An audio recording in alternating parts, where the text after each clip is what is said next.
Hello, YouTube lovers out there. Thanks for tuning in to Steven Sturgill's Chess TV channel. And today we're going to be taking a look at the wonderful variation in the Sicilian of the Chekhover. And it's one of my most favorite offbeat openings uh, from an opening that is considered maybe the best response in the world to 1e4. Just in terms of the Sicilian in general, I don't mean the Chekhover. The Chekhover is definitely sort of the wonky second cousin or stepbrother, however you want to call it, of the Nydorf, or the Sveshnikov. Even it's not considered in some elite circles as a very serious try in the Sicilian. That's kind of almost a slightly silly way to play the Sicilian. I don't agree with that. I think it's a very very interesting way to play. Now, where does the Chekhover come from? Well, it was made popular. I don't know if they invented it or not, but it was certainly popularized by Alexander Petrov. Um, no, excuse me, I'm saying the wrong thing. It was popularized by Vitaly Chekhover, of course, and made popular also by their game in Leningrad. I think that was played in 1938 between him and Lisitsyn. And the starting moves for the tabula, the basic opening position, are 1e4, c5. Okay, why is it not moving? Knight f3, d6, d4, immediately challenging the center, typical of most Sicilians, obviously.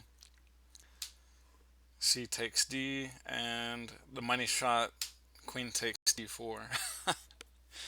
And that's the big difference. So definitely not following the traditional classical approach to developing your pieces and your pawns. It's just boom, queen out on move 4. A6 is probably the most common response, certainly one of them. And here, oh, excuse me, before we get into the game, this was played between Konstantin Sakaev with black against Hermoje Stevic from Croatia. Hermoje is a very high rated blitz player, around 2662, approaching 2700. And he is, I think, in the top 243 players in the world that are active, so definitely no slouch. And I know I probably don't need to introduce any of you guys to Konstantin Sakaev. He's done some incredible theoretical, groundbreaking work in chess, and we are blessed by his incredible works that have furthered the game of chess, and very strong theoretical grandmaster and player over the board. So here, Stevic found e3 as opposed to what many consider not the immediate knight c3 more accurate. And I'll come back in a little bit and we'll look at that line. But let's first go through the game and then I'll come back and finesse it. And then I want to talk about some key differences in approaches a little bit later in terms of castling, king side or queen side, because it's very, very critical in the Chekhover. You'll see that later, what I'm talking about. So here, Sakaev played knight c6. Stevic drops back queen d2, extremely accurate, extreme, and it's really the only move here in that position. Um, I mean, just not necessarily that square, but that idea of dropping the queen back is the only move here. You're going to either be going back to d3. Um, Queen a4 is possible. I don't feel it's that accurate. So either d3 or d2. In some cases, even d1. But I feel d2 is probably the best. Okay, bishop out to g4. Knight c3. Knight f6. Long castles. And the slightly inaccurate rook c8. Not sure exactly what Constantine had in mind there, but he probably should have considered e6. Would have been much, I think, a significantly stronger response. stopping all kinds of nonsense of white coming up to the fifth rank and just really, really retarding white's development. But okay, he played rook c8. Okay, h3, kicking the bishop, drops back. Very aggressive g4. Bishop comes to a very useful square again. There they are in that classical formation on the D and E. 3 squares. e6 now. Knight d4. Knight exchanges on d4. Bishop takes. e5. Okay, bishop drops back here as well. Hermoy Stevic should have played or could have played the much stronger and craftier bishop a7, but this was a rapid game, guys. This was not a 3 hour, 4 hour, 6 hour, whatever classical game. This was a rapid. So the fact that they played it as well as they did is a testament to these guys' firepower. So e3, queen out to a5, g5 kicking the knight, king b1, bishop b7, preparing castles, h4. Black decides not to castle there and plays bishop h5. Yeah, it's probably just too late to castle and have it mean anything good, so bishop e2, bishops come off, rook sacks itself to open the white's king and take that crafty knight off, also just to slow the attack. White seeks an exchange and knows that it's very favorable at this point. Queen back. That was probably a gross error on black's part. I think that let's see here. Yeah, queen b4 check would have been much stronger. But okay, he played that. h5, advancing the pawns. Castles finally. g6, knight f6, rook g1. Well, that's rook d g1. Queen c6, bishop g5, queen b6 check, queen b3, queen d4, f3, b5, h6, h takes g, h takes g, rook c8.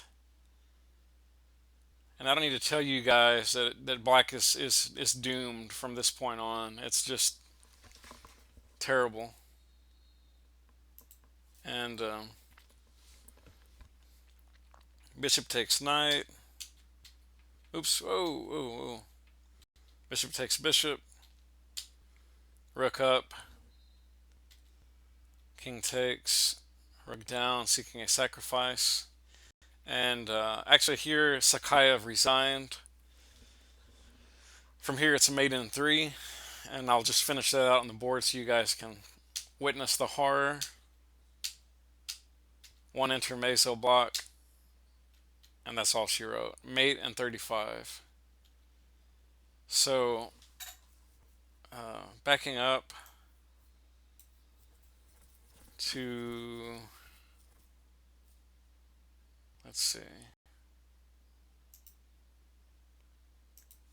move 5, 6, 7, 8. Okay, here black again should have played e6, and then it would have developed like this. And instead of, you could here easily play g4, but it's not quite as good as you would think. Here, bishop d3 first, king over to b1, bishop up to g5, queen e2, queen c8, g4, castles, a3, rook e8, g5, bishop h5, g crosses f, bishop takes, h4, bishop takes c3. White king is open, but there's no mate threats. Knight e5, rook h3, queen exchanges on c3, Bishop coming to the defense of the king on c1, queen c5, rook g1, f6, bishop b2, hitting the weakness of the knight on e5, b5, ultra aggressive. Pieces are exchanged on e5, rook hg3, rook e7, king a2, rook c7, queen e3, queen d6, rook b1, rook a c8, knight d2, rook c6, rook g1, queen c7, rook b2. And the idea here is just to temporarily shore up that weak c2 pawn. And then you have the rook lift going to b4. Knight comes to b3, kicking the rook. Knight back to c1, king over. Rook b3, queen d6, knight e2, rook c7, knight g3, bishop e8, queen f3, queen d4, knight f1, a5, queen e3. Black says, nope, I'm not quite ready yet for an exchange. Knight d2, queen e7, rook b2, rook c3, knight b1, kicking the rook, goes back to 7th rank, c3, rook b8, rook c1, and the idea is going to be to stack the rooks on the b file.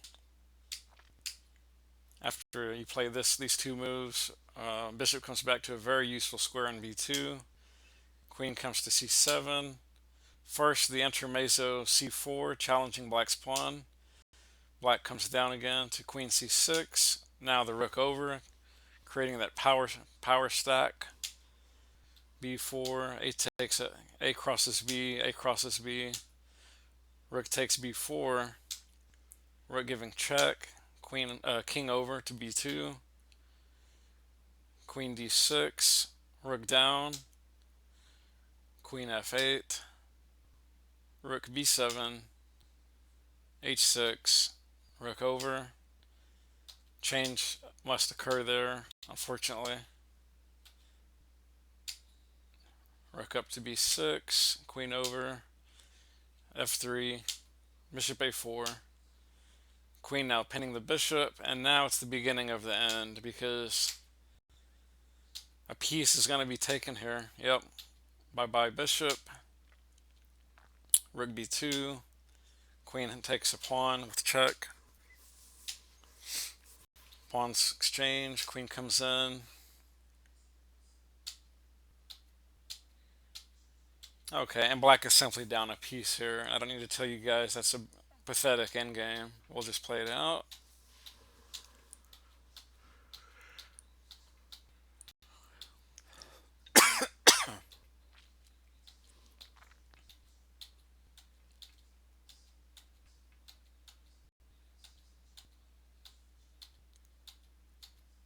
And here comes mate, finally. There it is. So that is mate in 86, and again, that's with basically perfect 3100 elo chess engine playing black, and I actually let every move gestate.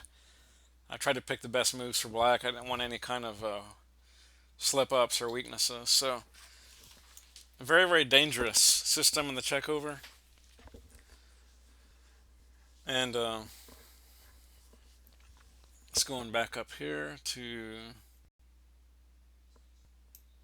the beginning. And I wanted to look at this type of thing. If on move 5, instead of bishop e3, had Stevic played knight c3, and black does this immediate f6, okay, bishop e2, knight kicks the queen,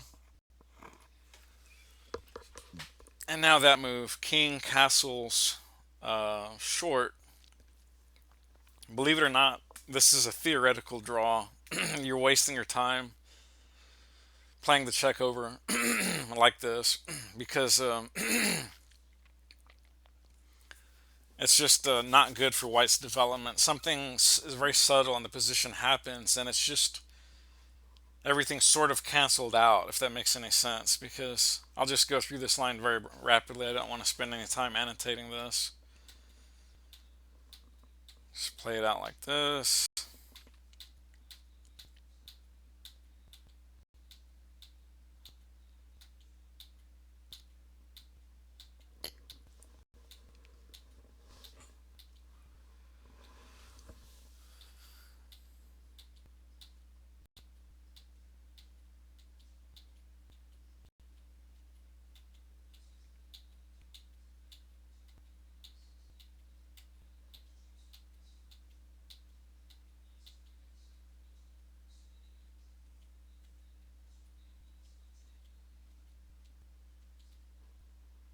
And so on and so forth. And this is just a draw, guys. It's not going anywhere.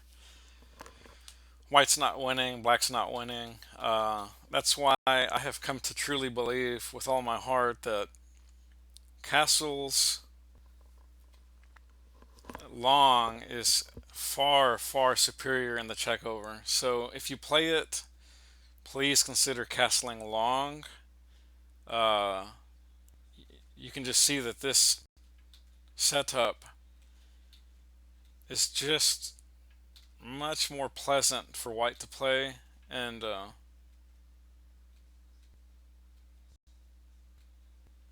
well, not in this line. This, excuse me, this is the wrong line. But the idea, where did I'm missing a nuance in the position? Let's see, where was it? I apologize.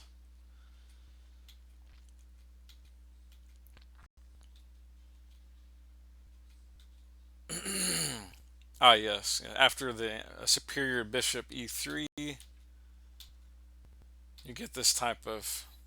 See, it's castling on move 8. That's the difference. I think the other system, the other line rather, uh,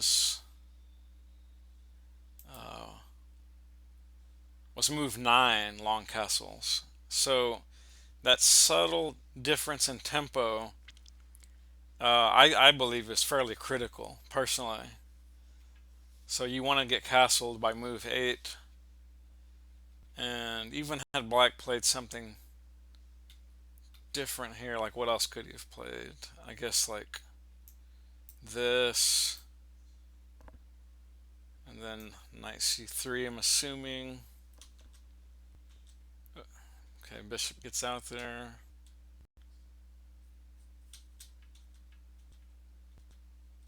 No, no, no, I don't like that at all. It's not doing what I want it to do.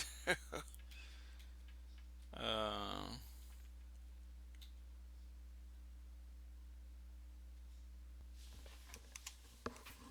yeah, and here just long castles, I think, is plenty good.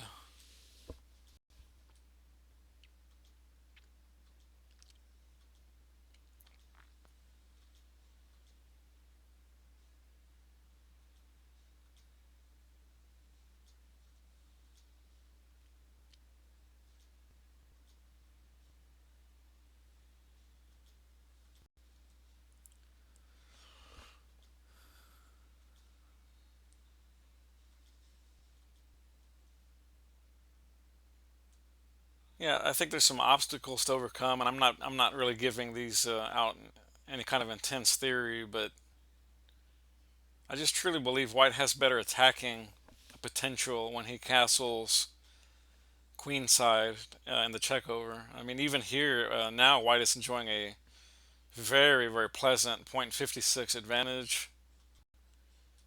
It just spiked to 0.60.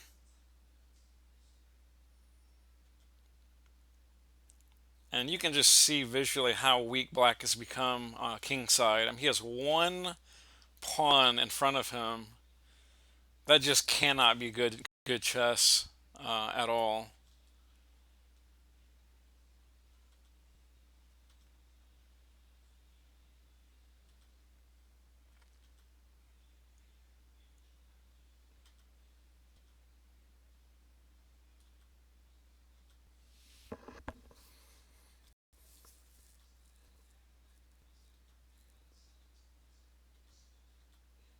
Yeah, I think white here is just for choice. He's getting just basically everything he wants.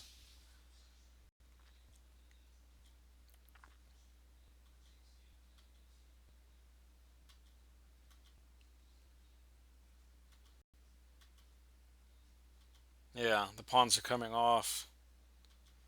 It's favorable now to exchange the queens.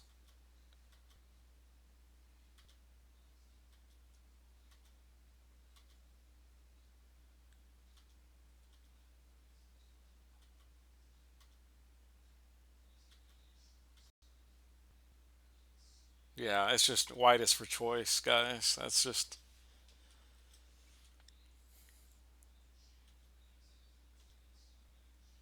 here. I am. Here we are on move 48, and black is just crumbling, crashing, burning to the ground.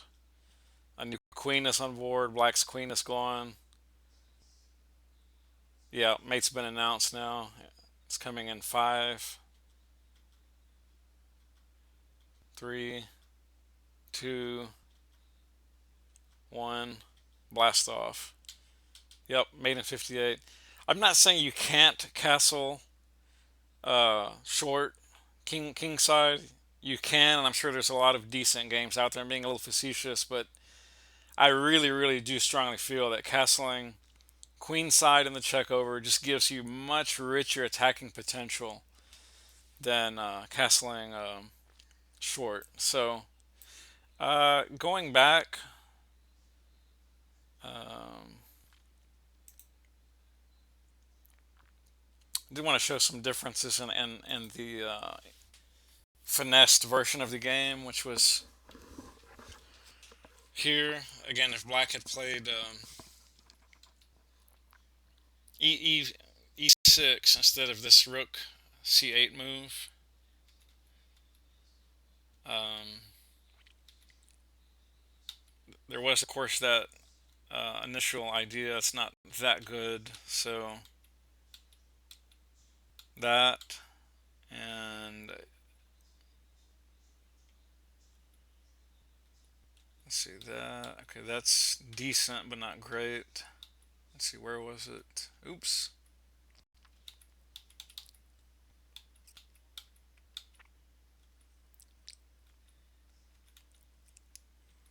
Yeah, this. Okay, the earlier game developed like this, and I think actually there was a mistake made there. I'm not 100% sure. Light crosses. No, I guess not. No, that looks good. Yeah. So we had this type of formation occur in that game, and I didn't finish this line out. White is for choice, showing about a .56 advantage. Still a lot of work to do. This is nowhere near finished. It's just move 22, of course. But if we back up, though,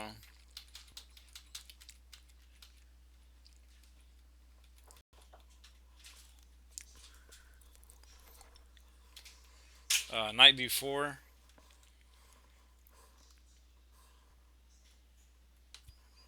Actually, I think I'm in the wrong section from what I wanted to show.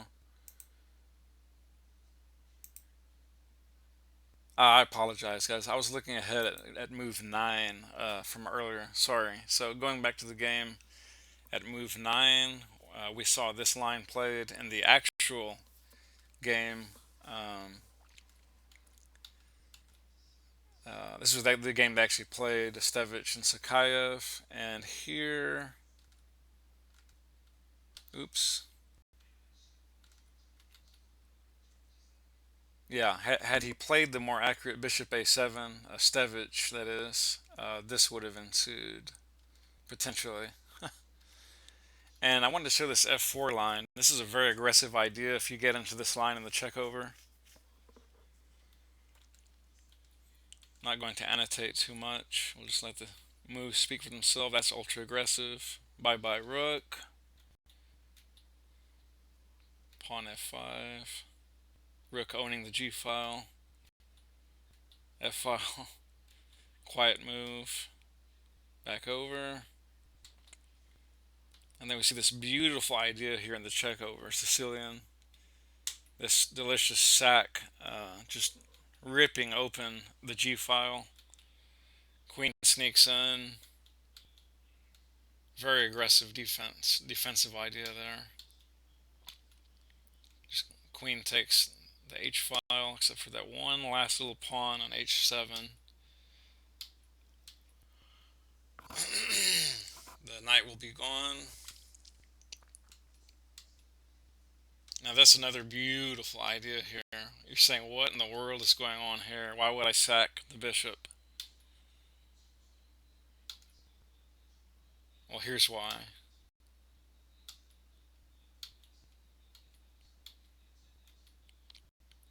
What's the move? A4.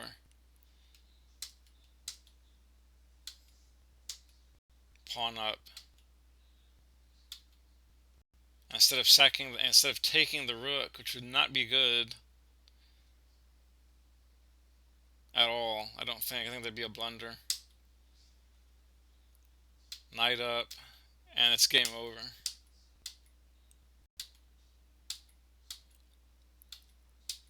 Mate. That's mate in 45. So,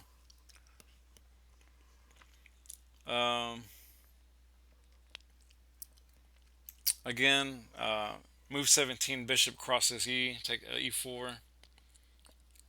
B takes E4, bishop G5. We'll just run through this line as well. This is actually slightly better.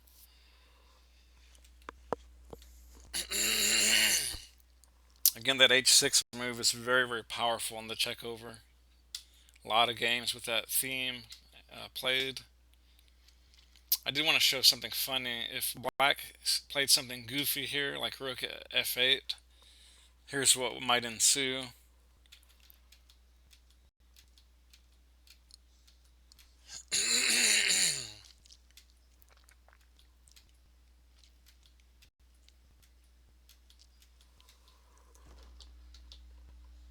And you have either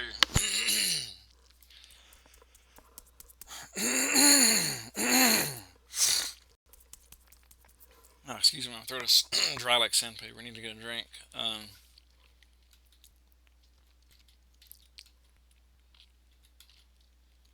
Queen D8, checkmate. So that would be cute for sure.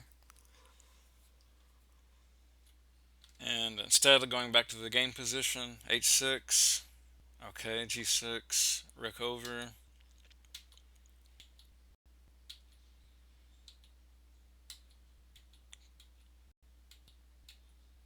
Rook up.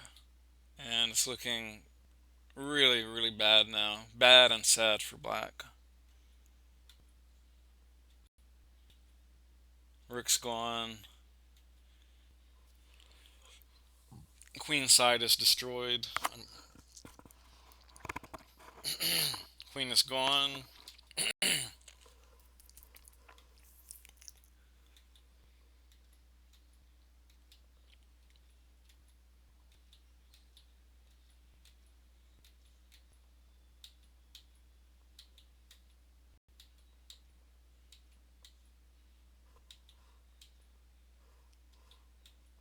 And mate finally on move 48.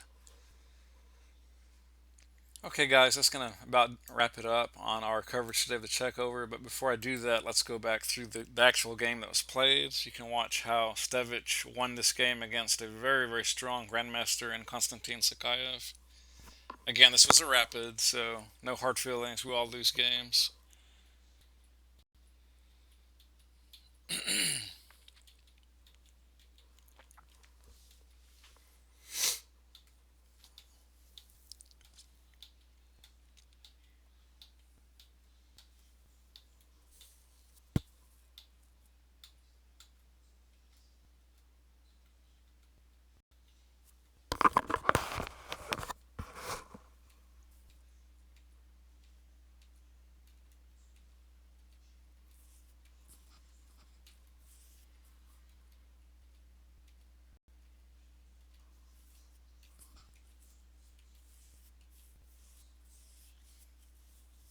Okay, and again, he did not actually see that mate occur. He resigned, I believe.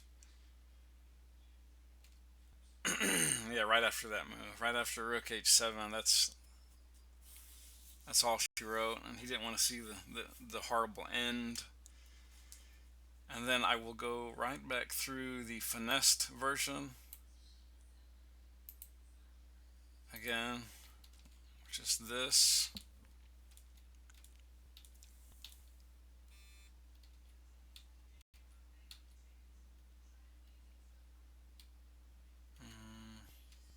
Oops, wait a minute, something went.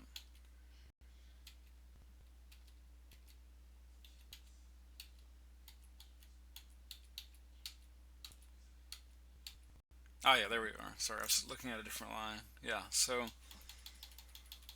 it goes here, here.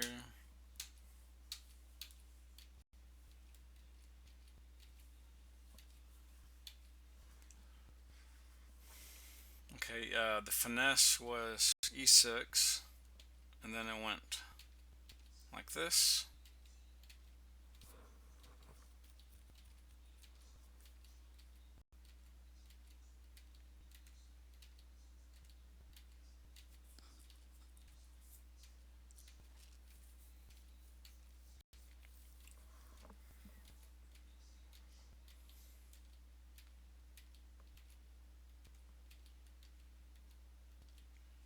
And this is very subtle, this structure of the rooks going back and forth, protecting the king on and the c2 pawn.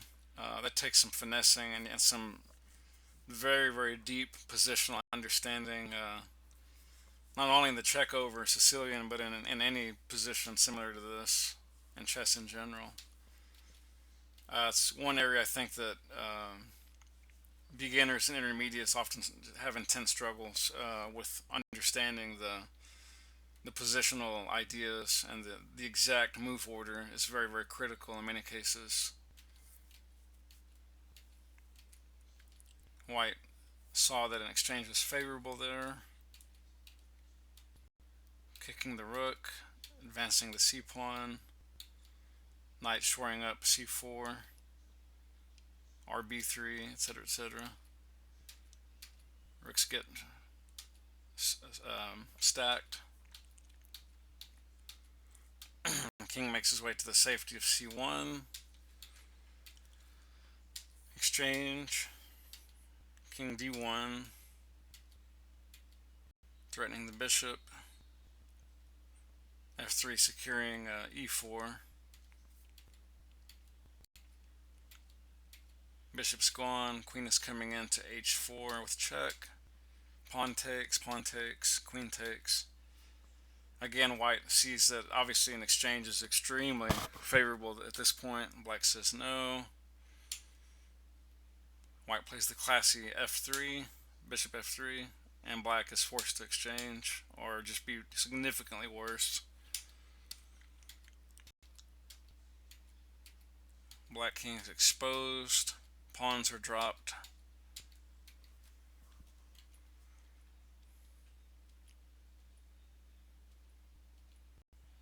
Black's final piece is taken. And mate is on the board in 86. And of course here, had he taken... Let's see. Now where was it? I think a little earlier.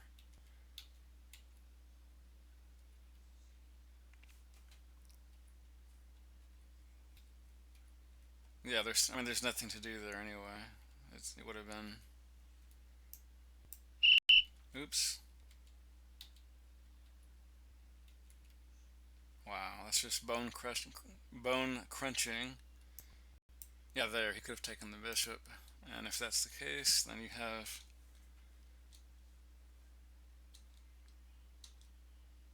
Yep. So guys, I hope I've given you some food for thought. In the Chekhover, it's a wonderful, wonderful variation in the Sicilian. And until next time, guys, keep chessing, and I'll see you next time here on YouTube.